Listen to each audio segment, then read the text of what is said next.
So what's up mga amigo, panili pa rin natin itong si Paru-Paro. Gagamitin natin yung follow mode ni Paru-Paro. So ito pala si Paru-Paro ay isang DJI Neo. Ito ang gagamitin ko.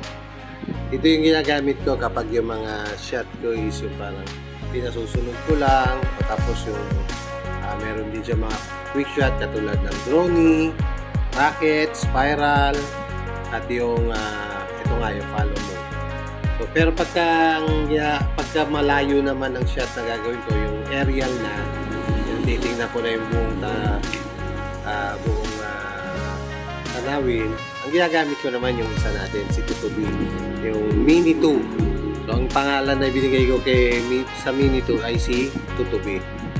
So, ayan kasi nyo, talagang nakasunod siya. Then yung settings na ang ginawa ko dito kay Paru-Paro. So yung height niya, nilagay ko sa high.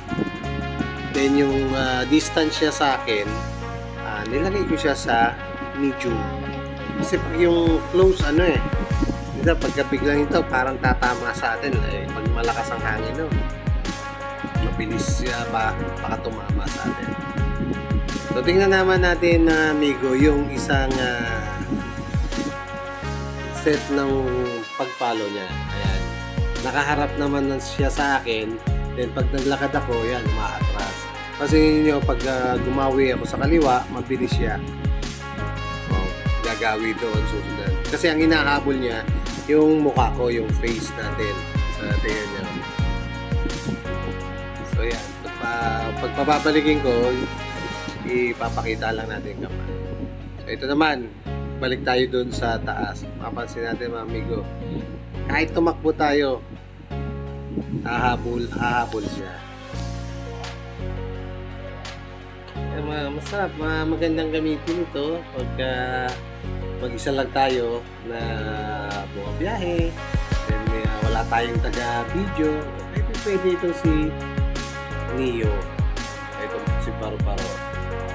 So mga amigo, maraming salamat sa panonood niyo. Enjoy kayo, and then huwag niyo pong kalimutan na mag-subscribe, tapos paki-hit yung notification bell at para lagi kayong updated sa mga video na ating i-upload. So see you on my next video mga amigo. All goods mga amigo, ingat.